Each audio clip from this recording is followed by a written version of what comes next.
Hello दोस्तों, नमस्कार। स्वागत है आप सभी का एक बार फिर से एजुकेशन मंत्रा में।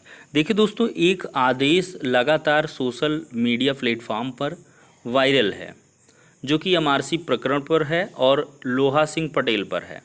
उस पर हमने चर्चा की थी, तो उसके बारे में पूर्णतः आपको एनालिसिस देखने के लिए मिलेगी। आखिरकार क्या कुछ इसका मतलब है और क्या कुछ आखिरकार एमआरसी को लेकर मुद्दा क्यों गरमाया जा रहा है और क्या कुछ अहम मोड़ देखने के लिए मिला है, इस पर भी चर्चा करेंगे। और भर्ती प्रक्रिया पर क्या एमआरसी मुद्दा स्टे ले सकता है, इस तीव्रता पर भी हम चर्चा करेंगे। तो सबसे पहले देखिए दोस्तों, हम दिखा देते हैं कि आज कोर्ट नंबर 22 में मनीष कुमार जी की बेंच में ये नीचे एप्लीकेशन फॉर एंट्रीम रिलीफ के नीचे application for exemption services single 44574/2020 लोहा सिंह पटेल एंड अदर्स।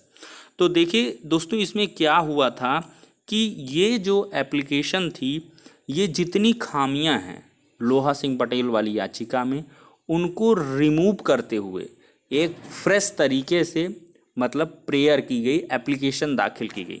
उसी के परिप्रेक्ष्य में कोर्ट नंबर 22 से आर्डर आया है सर्विसेज से सिंगल नंबर 9050/2020 लोहा सिंह पटेल में कि on civil miscellaneous application number 44574/2020 taken on record.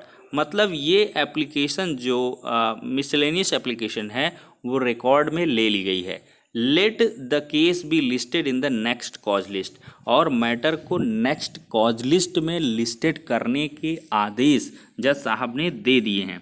तो यहाँ पर एक अब बड़ी चीज़ निकल के आ रही है कि ये कुल मिलाकर अब मैटर गंभीर हो चला है।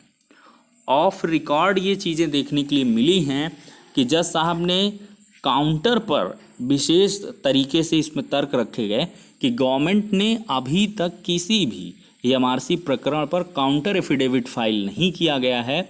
इवन इफ लोहा सिंह पटेल की याचिका लीडिंग है और ये सबसे पहली याचिका है एमआरसी पर, इसकी समयावधि भी बीत चुकी है, लेकिन इसमें काउंटर एफिडेविट नहीं है। और देखिए, जेएन माथुर साहब की जो नई फ्रेश पिटीशन थी, तो उस पर सुनवाई का जो मतलब रहा उसमें यह है कि within 10 days counter affidavit file करने के लिए कहा गया। और इसमें लोहा सिंह वाले में केस लिस्ट करने कह दिया गया अगले हफ्ते में। तो अब कुल मिलाकर एक दिलचस्प मोड़ देखने के लिए मिल रहा है कि जो मैटर की सुनवाई है आपको अगले हफ्ते ही देखने के लिए मिल सकती है, और गवर्नमेंट को पूर्णतः इसमें बाध्य होना पड़ेगा कि वो काउंटर एफिडेविट फाइल करे। अदरवाइज अगर काउंटर एफिडेविट नहीं फाइल होता है तो अवश्य ही जज साहब के द्वारा भर्ती प्रक्रिया में कुछ विपरीत निर्णय लिए जा सकते हैं। इसकी जो संभावनाएं चल रही हैं सोशल मीडिया प्लेटफॉर्म पर, वो जायज़ हैं, क्योंकि कई बार क्या हुआ है, काउंटर कॉल हुआ है, चाहे वो इलाहाबाद हाई कोर्ट हो चाहे वो लखनऊ खंडपीठ है, तो हर जगह से काउंटर एफिडेविट कॉल हो रहा है। तो इस वजह से जज साहब थोड़ा इस मैटर को सक्रियता के साथ सुने हैं, और इसके बाद सीनियर्स के साथ एक फ्रेश पिटीशन फिर से आ रही है। उस पर भी एक जो है प्रशांत चंद्रा साहब शायद जानकारी मिल रही है कि वो एमआरसी पर एक नई, देखिए क्या कर रहे हैं, जितने भी ये मतलब लोग हैं एमआरसी वाले, ये अलग अलग सीनियर एडवोकेट के माध्यम से मैटर की ग्रेविटी को बढ़ा रहे हैं।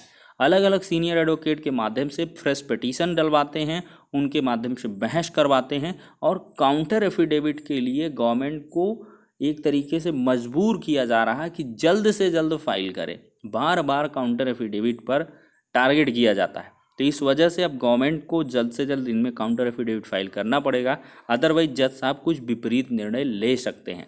अभी हालांकि ऑर्डर रिजर्व है सुप्रीम कोर्ट में, तो वहाँ से जब तक चीज़ें फाइनलाइज नहीं होंगी, ऑर्डर नहीं आ जाए, तब तक कुछ भी नहीं कहा जा सकता। लेकिन एमआरसी जो मुद्दा है वो बेहद गंभीर हो चला है। तो ऐसे में जो भी 67,867 चयनित हैं, उनको एक मजबूती के साथ अपना पक्ष रखना होगा, अदरवाइज कुछ भी चीज़ें आपको आगे विपरीत देखने के लिए मिल सकती हैं।